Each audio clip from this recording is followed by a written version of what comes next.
Bueno, demostremos entonces la propiedad sexta del teorema anterior que había quedado pendiente. Consideramos dos eventos A y B cualesquiera. Entonces, vamos a usar estas dos descomposiciones.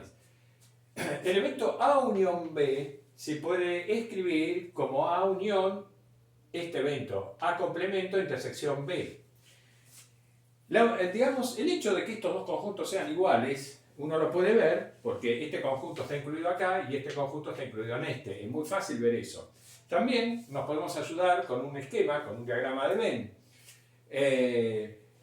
A unión B es, digamos, todo este evento, digamos, la unión de A con la unión de B.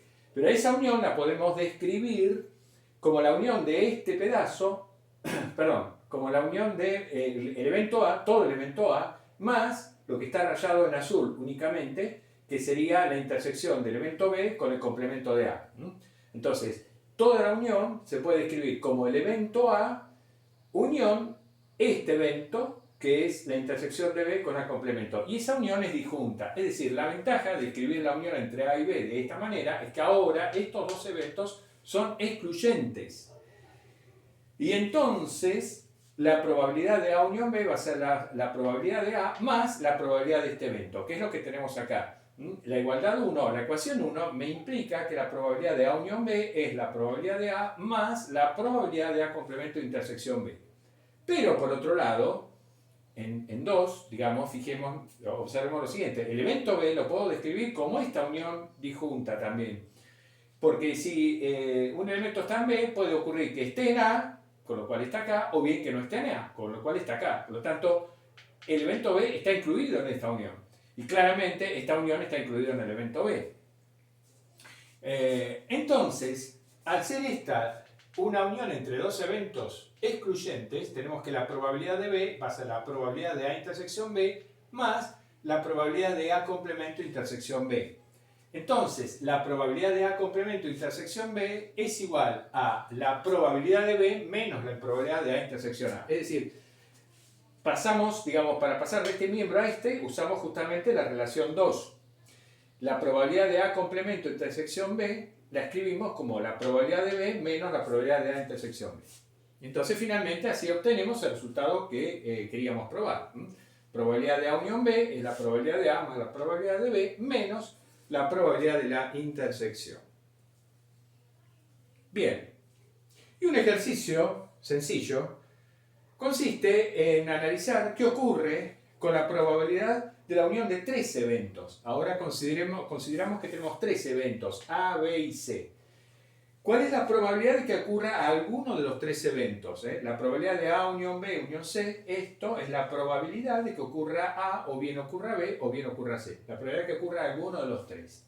Bueno, se puede probar fácilmente, y en eso consiste el ejercicio, que esta probabilidad es la suma de las probabilidades de los eventos tomados individualmente menos las probabilidades de las intersecciones tomadas de A2, menos las probabilidades de las intersecciones de estos eventos tomados de A2, que tengo 3, A intersección B, A intersección C o B intersección C, más la probabilidad de la intersección de los eventos tomados de A3, que obviamente tengo una sola, porque tengo 3 eventos.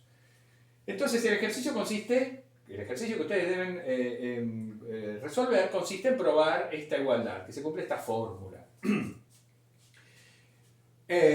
Uno puede ayudarse con un esquema como ese, bueno, agregando el tercer evento C que faltaría para convencerse de que realmente ocurre así. Pero también, y esta es la idea, la manera formal de resolver este ejercicio consiste en aplicar la fórmula para la probabilidad de la unión de dos eventos de la siguiente manera. Yo acá tengo la unión de tres eventos, pero la unión entre conjuntos es una operación asociativa. Con lo cual, a este evento yo lo puedo pensar como la unión del evento A con este evento, el evento B unión C. Considerar a B unión C como un solo evento. Y aplico la fórmula para el caso de la probabilidad de la unión de dos eventos. Al hacer eso, voy a tener que aplicar la fórmula para el caso de dos eventos en dos ocasiones. Bueno, operando correctamente se va a llegar a esta expresión. Pero bueno, esa tarea les corresponde a ustedes.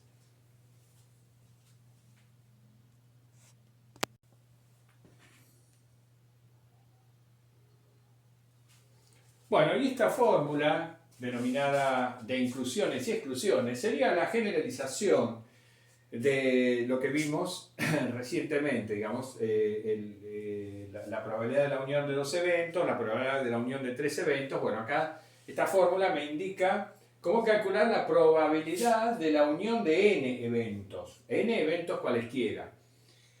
Bien, entonces, ¿qué me dice esta fórmula? Me dice que la probabilidad de que ocurra alguno de los eventos AJ, la probabilidad de la unión de ellos, es la suma de las probabilidades de los eventos tomados en forma individual menos la suma de todas las probabilidades de la intersección de dos eventos, o mejor dicho, la suma de las probabilidades de las intersecciones de los eventos tomados de a dos.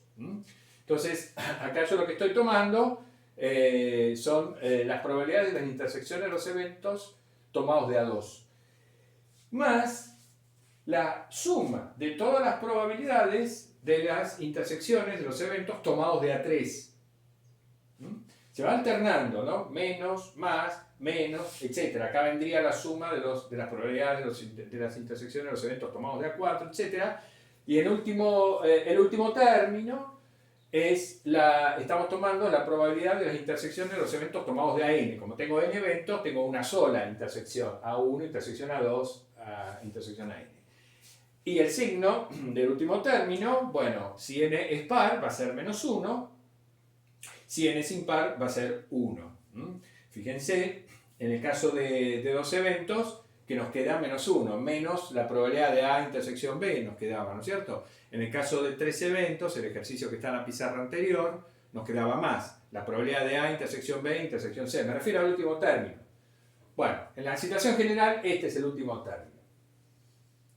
Bueno, esta fórmula de inclusiones y exclusiones, en contra de lo que puede parecer, digamos, en principio, no es difícil de ser demostrada. Uno la demuestra por inducción en n, esa es la idea, por supuesto, no tiene otra opción. La demuestra por inducción en n. Y no es difícil hacerlo, insisto. Tampoco es obligatorio hacerlo, por supuesto, no es un ejercicio que haya que hacer. Lo que sí es obligatorio es, digamos, comprender el significado de la fórmula y sobre todo saber cómo aplicar esta fórmula. En un problema específico la vamos a aplicar más adelante.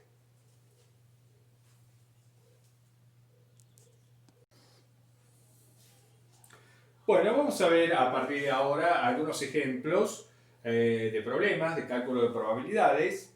La mayoría de ellos van a ser problemas en donde vamos a tener un espacio muestral finito y va a ser aplicable la definición clásica. En ese tipo de problemas, en realidad, ese tipo de problemas de cálculo de probabilidades, en el fondo son simplemente problemas de combinatoria, porque uno lo que tiene que hacer es contar los elementos de un conjunto. En primer lugar, tiene que identificar un espacio muestral o fijar un espacio muestral, contar los elementos que tiene ese espacio muestral, y después, la parte más complicada, es, digamos, describir en lenguaje de probabilidades la probabilidad que me piden, valga la redundancia, digamos, identificar en cada pregunta que eventualmente me hagan cuál es el evento que responde a esa pregunta y cuya probabilidad debo calcular. Y una vez que identifico el evento, ahí debo contar los elementos dentro de ese evento, que eso, digamos decir, los elementos del conjunto que representa el evento que a mí me interesa. Entonces ahí es un problema combinatoria, contar los elementos de un conjunto finito. Y luego aplico la definición clásica, ¿no? Sí. Bueno, en el primer problema vamos a considerar que tenemos un mazo de cartas españolas, tenemos un mazo de cartas españolas del cual extraemos dos naipes, extraemos dos cartas, ¿no? Extraemos dos cartas al azar sin reposición, o sea, significa que saco dos cartas del mazo de naipes. Si yo hubiera dicho que las extracciones se hacen con reposición, lo que estoy queriendo decir es que saco una primera carta, la miro, la devuelvo al mazo, vuelvo a mezclar y saco una segunda carta y la miro. No, eso sería entonces extracciones con reposición. Lo cual equivale, por supuesto, a tener dos mazos de cartas diferentes y traer una carta de un mazo y otra carta del otro, ¿no? No, acá tenemos un solo mazo y extraemos dos cartas sin reposición. Sacamos la primera carta y sacamos la segunda carta. Bien, Y nos piden calcular la probabilidad de los siguientes eventos. El evento, la pregunta A sería aquel según el cual una de las cartas es el 2 de copas. Es decir, ¿cuál es la probabilidad de que una de las cartas extraídas sea el 2 de copas? La pregunta B, ¿cuál es la probabilidad de que ambas cartas sean espadas? Recordemos que un mazo de cartas españolas se compone de 40 cartas distribuidas en 4 palos de 10 cartas cada uno. Oro, espada, bastos y copas, ¿no? Copa, oro, basto y espada. Sí, esos son los cuatro palos de un mazo de cartas españolas, ¿no? Entonces, a cada una corresponden 10 cartas. Bueno, entonces, ¿cuál es la probabilidad de que ambas cartas sean espadas? La tercera pregunta, ¿cuál es la probabilidad de que ambas cartas sean del mismo palo? ¿Está? Que sean o espadas, o bastos, o oros, o copas, las dos. Y la última pregunta, ¿cuál es la probabilidad de que las cartas extraídas sean de palos diferentes, de diferente palo? Esas son las 4 preguntas. Entonces, tenemos un experimento aleatorio que claramente, digamos, se puede describir a través del modelo de la definición clásica de probabilidad. Tenemos que identificar, describir un espacio muestral para este experimento aleatorio y luego identificar cada uno de los eventos, identificar los eventos que corresponden a cada una de las preguntas que me están haciendo y calcular la probabilidad.